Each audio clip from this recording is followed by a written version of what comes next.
Hello friends, कैसे हैं आप सब लोग। उम्मीद करती हूँ सब लोग अच्छे होंगे, अपनी पढ़ाई पर निरंतर बने हुए होंगे। तो चलिए आप लोगों की पढ़ाई को और ज़्यादा जोर दिलाती हूँ। आज मैं आप लोगों के सामने लाई हूँ अपनी कक्षा 4 जो आरबीएसई की 2020 की पुस्तकें चल रही हैं, उसमें कक्षा 4 का भाग 3 जो है उसको। तो चलिए फ्रेंड्स, आज की जो कक्षा 4 पर्यावरण अध्ययन अपनी चल रही है उसको अपन अच्छे से देख लेते हैं कि इसमें क्या क्या अपने नया ऐड हुआ है। फ्रेंड्स, मैं आपको दिखा दूँ कि ये अपने 2020 का संस्करण मैं आप लोगों को यहाँ पर पढ़ा रही हूँ। फ्रेंड्स, इससे पहले अपन इसका कक्षा 4 का जो भाग 2 है वो पूरा कर चुके हैं पर्यावरण अध्ययन का। अब अपन पढ़ने वाले हैं कक्षा 4 का जो भाग 3 है उसको। देखिए इसमें क्या क्या है, पहले आपको ये पूरा दिखा देती हूँ। अपने हिंदी, इंग्लिश, गणित और पर्यावरण अध्ययन के इसमें ये जो टॉपिक्स हैं कौन कौन से हैं। जो हिंदी है उसमें अपने 2 चैप्टर आते हैं भाग 3 में। एक तो निराला राजस्थान कविता है, ये अपने राजस्थानी में है तो इसकी शब्दावलियां अपने को पढ़नी बहुत ज़रूरी हो जाती हैं। दूसरा है कुरजरी विनती, ये भी अपने क्या है, एक राजस्थानी में अपनी कहानी है तो ये भी अपने को इसके शब्दार्थ भी पढ़ने अपने को ज़रूरी हैं। तो ये दोनों के अपन शब्दावलियां देखेंगे क्योंकि अपने राजस्थानी शब्दावलियां दी गई हैं अपने फर्स्ट लेवल में रीट वालों के। तो अपन इन दोनों की शब्दावलियां देखेंगे। फिर अपन इस वीडियो में देखेंगे जो अपने पर्यावरण अध्ययन के जो लास्ट में जो अपने टॉपिक दिए हुए हैं, उगता सूरज पूर्व में और कपड़े की कहानी और यात्रा। फ्रेंड्स, ये 3 भी अपन देखेंगे। तो चलिए शुरू कर लेते हैं। अपना आज का जो पहला है अपना निराला राजस्थान, जो कि एक राजस्थानी कविता है, उसकी शब्दावलियां देखिए। निराला राजस्थान ये है पूरी, ये राजस्थानी में बनाई हुई है अपने ये कविता।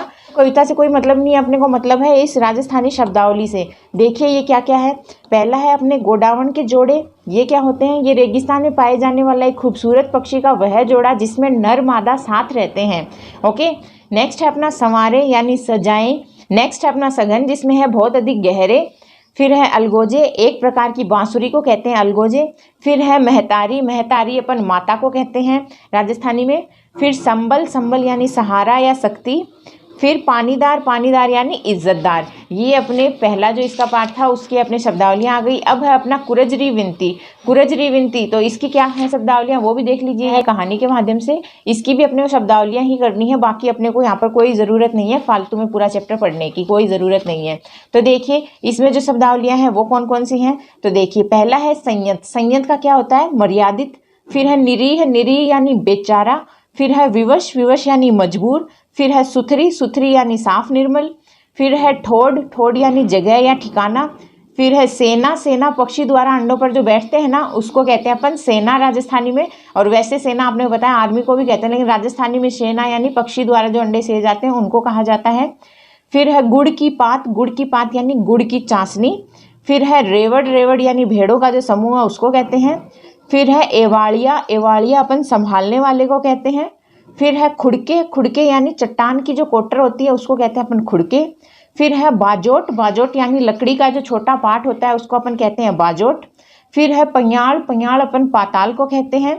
फिर है समदा, समदा यानी समुद्र या सागर को कहते हैं। फिर है अपना कांठे, कांठे यानी किनारे को कहते हैं। तो ये अपने राजस्थानी शब्दावलियां हैं, इनको अच्छे से याद रखिएगा, इनको ध्यान में रखिएगा क्योंकि अपने राजस्थानी शब्दावलियां दी गई हैं। ये अपना यहाँ पर हिंदी का पूरा कंप्लीट हो जाता है। जो भाग 3 में 2 ही चैप्टर थे। अब अपन देखते हैं अपना जो पर्यावरण अध्ययन जो अपने इस पार्ट में है उसको देख लेते हैं। पर्यावरण अध्ययन में अपने को क्या क्या दिया गया है। तो देखिए सबसे पहले अपने को पर्यावरण अध्ययन में दिया गया है पाठ 20। पाठ 20 क्या है, ये है उगता सूरज पूर्व में। फ्रेंड्स, बिल्कुल भी आपको पढ़ने की इसको ज़रूरत नहीं है। इसमें सिर्फ बच्चों को दिशाओं के ज्ञान के बारे में बताया गया है कि आप अगर सूरज की तरफ मुंह करके खड़े होंगे तो आपकी कौन सी दिशा किस तरफ होगी, इसके बारे में बच्चों को नॉलेज दी गई है। आपके काम का नहीं है, बिल्कुल भी ज़रूरी नहीं है पढ़ना, चैप्टर में कुछ भी नहीं है। ये फिर नक्शों के बारे में बताया कि कोई नक्शा होता है उसमें कौन सी चीज़ का संकेत क्या होता है, तो ये अपने संकेत के बारे में बता रखे हैं। तो अपने को ये चैप्टर पढ़ने की ज़रूरत नहीं है, इसमें सिर्फ संकेतों से अपने बच्चों को दिशाओं का ज्ञान किया गया है कि कौन सी दिशा किस तरफ है। अब देखिए ये थोड़ा सा इंपॉर्टेंट हो जाता है, कपड़े की कहानी पाठ 21, इसको अपन देख लेते हैं। इसमें भी ऊपर बस ये बताया गया है कि मनुष्य हजारों वर्षों पहले से मतलब पेड़ों की पत्तियों और छाल से शरीर को ढकते थे। धीरे धीरे वो धागा बनाने लगे, फिर कपड़ा बुनने लगे, फिर सिलना सीख लिया, फिर इन कपड़ों को अलग अलग रंगों से रंगना भी सीख लिया। तो ऐसे ही अपने को पूरी इसकी कपड़े की कहानी की नॉलेज दी गई है कि कपड़ा कैसे अपने यहाँ घरों तक आता है। देखिए सबसे पहला है अपना सूती वस्त्र। सूती वस्त्र यानी सूती कपड़ा कपास से बने धागों से बुना जाता है। सूती कपड़ा किससे बनता है, कपास से बने धागों से सूती कपड़ा बनाया जाता है। फिर ये अपने को डायग्राम्स दे रखे हैं कि कैसे कपास का खेत है, उसमें कपास लगा है, फिर कपास से कैसे धागा बन रहा है, फिर उससे मशीन से कपड़े की बुनाई हो रही है, फिर कपड़े की रंगाई हो रही है, फिर यहाँ पर दर्जी है वो कपड़े की सिलाई कर रहा है और फिर वो बाज़ारों में अपने कपड़ों की दुकानों पर आ रहा है। ये पूरा प्रोसेस बताया है, यहाँ से गौर कीजिएगा। देखिए, अपने घर या आसपास से एक फटा हुआ मोटा सूती कपड़ा लीजिए, इसके किसी एक किनारे से धागा खींचकर अलग कीजिए। इसी तरह निकाले धागे के दोनों सिरों को पकड़िए, एक हाथ को स्थिर रखकर दूसरे हाथ से धागे को घुमाइए। धागे को फिर ढीला कीजिए और खींचिए। ऐसा तब तक कीजिए जब तक आपको इसमें धागे के तार अलग अलग दिखने लगें। इनमें से धागे के एक तार को अलग कीजिए। ये धागे के रेशे हैं। इन रेशों की कताई से ही धागा बनता है। धागे को बुनकर कपड़ा बनाया जाता है। आप आवर्धक लेंस से अपने कपड़ों की देखिए, इनमें धागे आड़े व खड़े दिखाई देंगे। यही धागों का ताना बाना है। ऐसा ही ताना बाना आप कुर्सी और खाट में निवार की बुनाई में भी देख सकते हैं। कपड़ों को हम हमारी आवश्यकता अनुसार सिलाई करवा कर पहनते हैं। अब देखिए, इसमें वैसे तो कुछ ज़्यादा निकल के नहीं आया, लाइंस दो इंपॉर्टेंट थी कि धागा क्या होता है और रेशे क्या होते हैं। तो धागा क्या है, जब अपन उनको रेशों को आपस में गूंथ कर कोई कपड़ा बनाते हैं तो वो तो होता है धागा, और रेशा क्या होता है, उस धागे का एक हिस्सा होता है, जो एक तार होता है धागे का, उसको अपन कहते हैं रेशा। इसमें आपको पूछा जा सकता है आपके लेवल पर कि धागा और रेशा क्या होता है, तो इसमें इतना सा आपको गौर यहाँ करने लायक है। आगे देखिए, सोचिए और लिखिए कि कौन से मतलब वस्त्र सिलवा कर पहने जाते हैं। ये सब आपके काम के नहीं है, बच्चों के सोचने की एक्टिविटीज़ हैं। आगे देखिए, सेकंड है अपना ऊनी वस्त्र। ऊनी वस्त्र कहाँ से पहनते हैं, तो कपास हमें पौधों से प्राप्त होता है, उसी प्रकार ऊनी वस्त्रों के लिए ऊन भेड़ों से प्राप्त होती है। हमारे यहाँ पश्चिमी राजस्थान में भेड़ पालन एक व्यवसाय है। ये देखिए, भेड़ है, उसकी ये ऊन उतार रहा है। भेड़ से अपने को क्या प्राप्त होती है, ऊन प्राप्त होती है। आगे देखिए, रेशमी वस्त्र। रेशमी वस्त्र रेशमी धागों से तैयार किया जाता है। यह धागा रेशम कीट अपनी लार से तैयार करता है, इसीलिए रेशम के कीट को पाला जाता है। यह कीट शहतूत की पत्तियों को खाता है। ये अपने को रेशम कीट की एक पिक दिखाई हुई है कि जो अपना रेशम का कीट है वो क्या करता है, वो शहतूत की पत्तियां खाता है और इसकी लार से क्या बनता है, रेशम का धागा बनता है इसकी लार से। ओके, आगे देखिए, आगे है अपना खादी वस्त्र। खादी वस्त्र हाथ से कताई एवं बुनाई से बने कपड़े खादी कहलाते हैं। जो कपड़े अपन हाथ से कताई बुनाई करके बनाते हैं उनको कहते हैं खादी के वस्त्र। गांधी जी ने खादी से बने वस्त्रों को पहनने पर अधिक महत्व दिया था ताकि सभी को काम मिल सके। जो गांधी जी थे अपने महात्मा गांधी, उन्होंने सबसे पहले खादी से बने कपड़ों को पहनने पर जोर दिया था ताकि लोग ज़्यादा से ज़्यादा हाथों से काम कर सके और उनको उसके अनुसार क्या मिल सके, रोजगार मिल सके। इसीलिए उन्होंने खादी से बने कपड़े पहनने पर जोर दिया था। आज भी गांधी जी के जन्म दिवस 2 अक्टूबर पर खादी से बने वस्त्रों की कीमत पर विशेष छूट दी जाती है। आगे देखिए, कपड़ों की रंगाई का तरीका क्या है। तो आसपास अलग अलग रंगों के कपड़े दिखते हैं। कपड़ों पर रंगाई कर उन्हें रंगीन बनाया जाता है। सबसे पहले कपड़े को पानी में 3-4 घंटे भिगोते हैं। उसके बाद रंगाई हेतु घोल को तैयार करने के लिए लोहे के एक बर्तन में हल्के गर्म पानी में जो रंग हमें चाहिए उस रंग को डालते हैं। लकड़ी के डंडी से हिलाते हुए घोल बना लेते हैं। रंग को पक्का करने के लिए नमक मिलाते हैं। देखिए, रंग को पक्का करने के लिए क्या मिलाते हैं, नमक मिलाते हैं। जिस कपड़े पर रंग करना है उसे इस रंग वाले गर्म पानी में 15-20 मिनट तक उबालते हैं। बीच बीच में हिलाते हैं ताकि कपड़े में धब्बे न पड़ जाएं। उबालने के बाद कपड़े को फिटकरी डले हुए साफ पानी में डालते हैं ताकि फिटकरी से रंग पक्का हो जाए। फिर उस कपड़े को सुखाते हैं। तो देखिए, रंग को पक्का करने के लिए एक तो उसमें नमक डालते हैं, फिर उसको क्या करते हैं 15 से 20 मिनट तक उबालते हैं उस कपड़े को, और उसके बाद में उबलने के बाद में उस कपड़े को फिटकरी डले हुए साफ पानी में से निकालते हैं ताकि वो रंग है वो एकदम पक्का हो जाए। ओके, तो अपने को रंग जो है, रंग को पक्का करने के लिए अपने को एक तो नमक और एक फिटकरी दोनों अपने उपयोग में ली जाती है, याद रखिएगा। आगे देखिए, कपड़ों पर छपाई। अब छपाई कैसे होगी, अपने आसपास के कपड़ों जैसे फ्रॉक, चादर, साड़ी, रुमाल आदि को देखिए। इन पर अलग अलग तरह के डिजाइन व चित्र बने हैं। इनमें से कुछ चित्र कपड़ा बुनने के साथ साथ ही बनाए जाते हैं, जबकि कुछ कपड़ों पर चित्र को छापा जाता है। ऐसे ही हमारे राजस्थान की कुछ छपाई कला के चित्र नीचे दिए गए हैं, उन्हें देखिए। ये देखिए, कपड़ों पर अलग अलग तरह की छपाई आपको यहाँ पर दिखाई गई है। ये अपने को इस तरीके से अपन इनको छापते हैं कपड़ों पर, विभिन्न तरह के डिजाइन। आगे देखिए, तरह तरह की पोशाकें। तो इसमें आपको अपने भारत देश के विभिन्न प्रांतों की अलग अलग पोशाकें बताई गई हैं। जम्मू कश्मीर में ऐसी पोशाक चलती हैं, फिर बंगाल की पोशाक ऐसी हैं, महाराष्ट्र की पोशाक ऐसी हैं, पंजाब की पोशाक ऐसी हैं। ओके, यहाँ पर अपना चैप्टर कंप्लीट है। हमने क्या सीखा, तो हमने सीखा कपास से कपड़े बनाने का तरीका, कपास उगाना, फिर बीनना, फिर सूत काटना, फिर बुनाई, फिर रंगाई, फिर छपाई और सिलाई है। ओके, ये क्रम याद रखना फ्रेंड्स, बहुत इंपॉर्टेंट है। पूछ लेंगे कि कपास से कपड़े बनाने का सही क्रम क्या है, 1 नंबर का क्वेश्चन पूछा जा सकता है, इंपॉर्टेंट है। तो आपको ये क्रम से ही याद रखना है कि सबसे पहले कपास को उगाएंगे, फिर कपास से कपास ओटेंगे या बीनेंगे, फिर सूत को बनाएंगे, सूत काटेंगे, उसके बाद में उससे बुनाई करेंगे, रंगाई करेंगे, फिर छपाई करेंगे और लास्ट में उसकी सिलाई करेंगे। ये सही क्रम है कपड़े बनाने का। ओके, आगे देखिए, हाथों से काते बुने कपड़े खादी कहलाते हैं। जो कपड़े हाथों से काटते बुनते हैं उनको अपन खादी कहते हैं। भेड़ से ऊन प्राप्त होती है, रेशम कीट से रेशम प्राप्त होता है। खादी वस्त्र और दूसरे वस्त्रों को तैयार करने में अनेक लोगों को रोजगार मिलता है। ये अपन ने यहाँ पर देखा कपड़े बनाने का तरीका। ओके, फिर है अपना नेक्स्ट यात्रा। यात्रा में क्या है ये भी अपन इसी में देख लेते हैं। यहाँ तक तो कुछ नहीं है, बस आपको साधनों के बारे में बताया है। यहाँ पे इसमें दिखाया यातायात के साधन कौन कौन से हैं जिससे अपने को यात्रा की जाती है। ये यहाँ पर अपने यात्रा के कुछ कारण बताए गए हैं कि यात्रा के क्या क्या कारण हो सकते हैं। तो जिसमें अपने को पता है कि यात्राएं धार्मिक कारण से हो सकती हैं, व्यापारिक कारण से हो सकती हैं, सामाजिक कारण से हो सकती हैं, सांस्कृतिक कारण से हो सकती हैं, शैक्षणिक कारणों के उद्देश्यों से, आदि चीजों से यात्राएं अपनी होती हैं एक जगह से दूसरी जगह। तो देखिए, अपना जो इंपॉर्टेंट शुरू होता है वो यहाँ से शुरू होता है, राजस्थान भ्रमण से। तो देखिए, इसकी एक एक लाइन बेहद इंपॉर्टेंट है, गौर कीजिएगा पूरे चैप्टर पर। देखिए, सौरभ दिल्ली में पढ़ता है। उसके विद्यालय कक्षा 4 के विद्यार्थियों ने अपने शिक्षकों के साथ राजस्थान का भ्रमण किया। उसने भ्रमण का वर्णन इस प्रकार किया। यात्रा की तैयारी, पहले यात्रा पर जाते हैं उससे पहले यात्रा की तैयारी करते हैं ना, कुछ जरूरी सामान जो लेना होता है वो सब लेते हैं। तो देखिए, मुझे माताजी से विद्यालय के शैक्षिक भ्रमण में जाने की स्वीकृति आसानी से मिल गई। पिताजी ने विद्यालय जाकर शुल्क जमा करवा दिया। माताजी ने मेरा बैग तैयार करवाया जिसमें सभी जरूरी सामान जैसे कपड़े, साबुन, तेल, तौलिया, कंघी, ब्रश, पेस्ट, ताला, टॉर्च, डोरी आदि रखे। हमारी पूरी यात्रा का रेलवे आरक्षण पहले ही हो चुका था। मेरे माताजी एवं पिताजी मुझे छोड़ने स्टेशन तक आए। हम रात्रि में रेल में बैठे, थोड़ी देर बातें की, फिर हमने खाना खाया। रेल में भोजनशाला पेंट्री कार होती है जहां यात्रियों के लिए खाना, नाश्ता आदि बनता है। वहीं से हमने खाना लिया, फिर सभी अपनी अपनी बर्थ पर सो गए। अब देखिए जयपुर भ्रमण, यहाँ से आपके कुछ चीज़ें दी गई, जैसे जयपुर हुआ, जैसलमेर हुआ, जोधपुर हुआ। ये 3-4 जगह बताई गई हैं। इनमें कौन कौन सी चीज़ें देखने लायक हैं, तो उन सब चीज़ों को आपको नज़र में रखना जरूरी है। यहीं से क्वेश्चन पुटअप होंगे, आपको पूरी नज़र में रखनी है कि कौन सी जगह के बारे में क्या क्या बताया गया है। तो देखिए, पहला है अपना जयपुर भ्रमण कि सुबह जल्दी जयपुर स्टेशन पर उतरकर हम धर्मशाला में ठहरे। वहां से तैयार होकर बस द्वारा जयपुर भ्रमण पर निकले। हमने हवा महल, अब हवा महल कहाँ है? जयपुर में है। सिटी पैलेस कहाँ है? जयपुर में है। लक्ष्मी नारायण मंदिर कहाँ है? जयपुर में है, इसको अपन बिरला मंदिर भी कहते हैं। फिर मोती डूंगरी कहाँ है? जयपुर में है।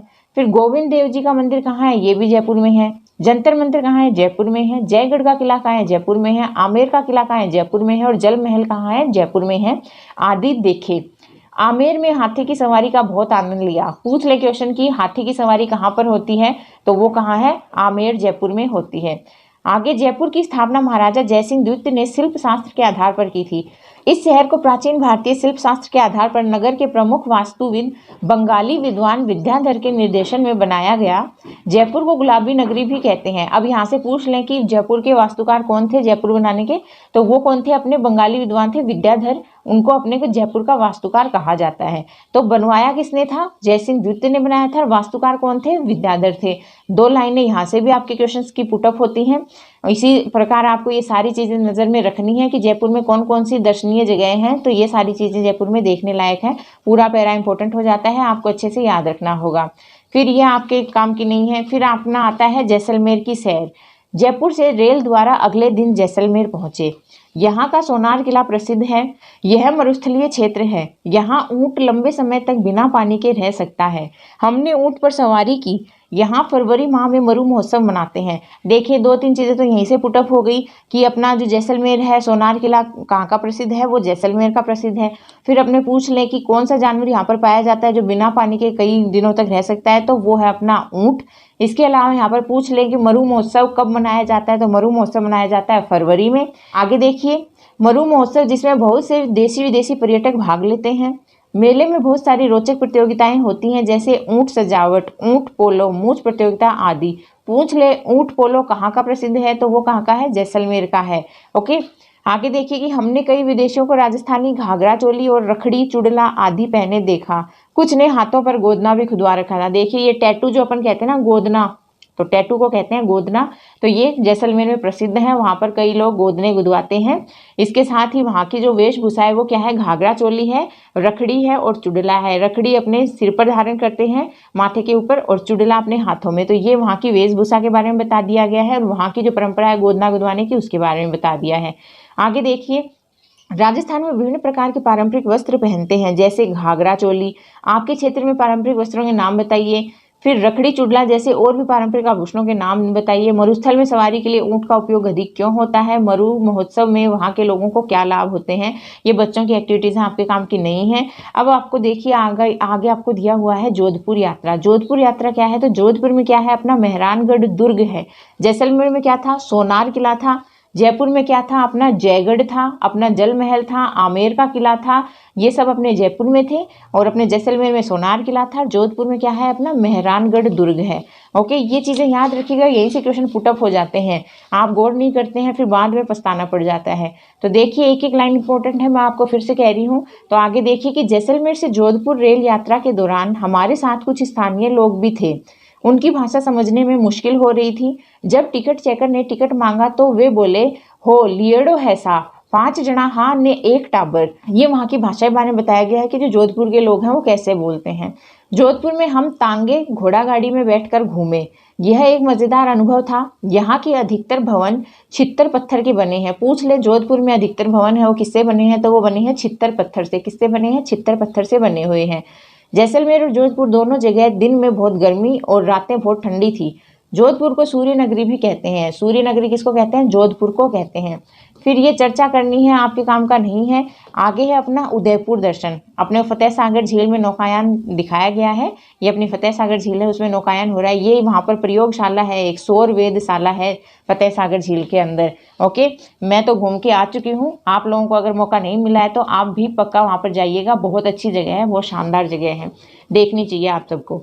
देखिए आगे देखिए अपना क्या है उदयपुर के बारे में, कि हमारा अंतिम पड़ाव उदयपुर था। इसे झीलों की नगरी भी कहते हैं। तो अपने राजस्थान की झीलों की नगरी किसको कहते हैं? उदयपुर को कहते हैं। यहाँ लोगों की बोली जोधपुर जैसलमेर से अलग थी। अब यहाँ के लोगों की भी बोली देखिए अलग थी जोधपुर जैसलमेर वालों से। जब टिकट चेकर ने टिकट मांगी तो यहाँ के लोग बोले, हाँ ले ही राख्यो है, माँ पहले टिकट लेवा ने पाछे गाड़ी में बैठा। ये वहाँ के लोगों की बोली थी, तो ये कोई इंपॉर्टेंट नहीं है। यहाँ बहुत सुंदर बाग बगीचे और फव्वारे हैं। मुझे झीलों में नौकायन का बहुत मजा आया। शिल्पग्राम में भारत के विभिन्न राज्यों से आए कलाकारों के हाथ से बने कशीदाकारी, चित्रकारी, नक्काशी आदि के सामान बहुत ही सुंदर थे। उन्होंने बहुत ही शानदार नृत्य और संगीत के कार्यक्रम भी दिखाए। हम हल्दी घाटी भी गए। यह वही स्थान है जहां महाराणा प्रताप ने अकबर की सेना से युद्ध किया था। यहीं पर अपना महाराणा प्रताप गौरव केंद्र भी बना हुआ है। कहाँ है? उदयपुर में महाराणा प्रताप गौरव केंद्र है। इसमें हमें एक विदेशी महिला मिली, उसे वहां से कुछ कलात्मक वस्तुएं खरीदनी थी। उसके पास कुछ पौंड, इंग्लैंड की मुद्रा जिसको कहते हैं पौंड, वो थी। दुकानदार ने पौंड लेने से मना कर दिया। व्यापारी ने उस महिला को बताया कि आप विदेशी मुद्रा विनिमय बैंक में जाकर पौंड के बदले भारतीय मुद्रा प्राप्त कर सकती हैं। अब देखिए अपने भारतीय मुद्रा का तो 5 का नोट ये है और अपने इंग्लैंड की 5 रुपए की मुद्रा कैसी है? वो पौंड ऐसी है, 5 रुपए का पौंड। तो ये तो जस्ट जनरल से नॉलेज बताई है कि अपने भारतीय देसी मुद्रा में क्या फ़र्क है, जरा सा वो आपको बच्चों को दिखाया गया है। तो यहाँ पर अपने उदयपुर के बारे में पूरा बता दिया कि उदयपुर में क्या क्या है। तो फ्रेंड्स यहाँ पर अपना चैप्टर है वो ख़त्म हो जाता है। अब यहाँ पर बताया कि हमने क्या सीखा। तो हमने सीखा कि यात्रा कई उद्देश्यों से की जाती है। यात्रा के कई साधन होते हैं। ये ज़मीन पर चलने वाली, पानी पर चलने वाली, हवा में उड़ने वाली होते हैं। साधन जो यात्रा के होते हैं वो राजस्थान में कई दर्शनीय पर्यटन स्थल हैं। सभी की अपनी विशेषता और महत्व है। राजस्थान में बोली, वस्त्र, आभूषण आदि में बहुत विविधता है। यहाँ बहुत से विदेशी पर्यटक भी आते हैं। अलग अलग देशों में अलग अलग मुद्रा का प्रयोग होता है। ये अपने इस चैप्टर में सीखा। यहाँ पर अपनी पर्यावरण अध्ययन जो कक्षा 4 का भाग 3 था वो कंप्लीट होता है। देखिए एक ही वीडियो में 20 मिनट के वीडियो में पूरी ये जो बुक थी ये कंप्लीट हो गई अपने। इसमें मैंने आपको जो इम्पोर्टेंट था वो बता दिया है। एक तो इसमें हिंदी का इम्पोर्टेंट था, शब्दार्थ जो अपने राजस्थानी थे वो, दूसरा पर्यावरण अध्ययन के जो 3 चैप्टर थे वो तीनों मैंने आपको यहाँ पर पूरे बता दिए हैं, उसमें क्या क्या आ सकता है। तो फ्रेंड्स आज का वीडियो यहीं पर ख़त्म करती हूँ। नेक्स्ट वीडियो बनेगा, उसमें आप क्लास 5th की देखेंगे, अपने क्लास 5th में जो चैप्टर है पर्यावरण अध्ययन के वो। तो चलिए फ्रेंड्स, अगर आपको वीडियो अच्छा लगा है तो वीडियो ज़्यादा से ज़्यादा लाइक कर दीजिए, अच्छे अच्छे कमेंट्स कर दीजिए और चैनल को दिल खोलकर शेयर और सब्सक्राइब कर दीजिए। आप सभी प्यारे प्यारे दोस्तों का वीडियो को एंड तक देखने के लिए दिल से धन्यवाद। Thank you friends.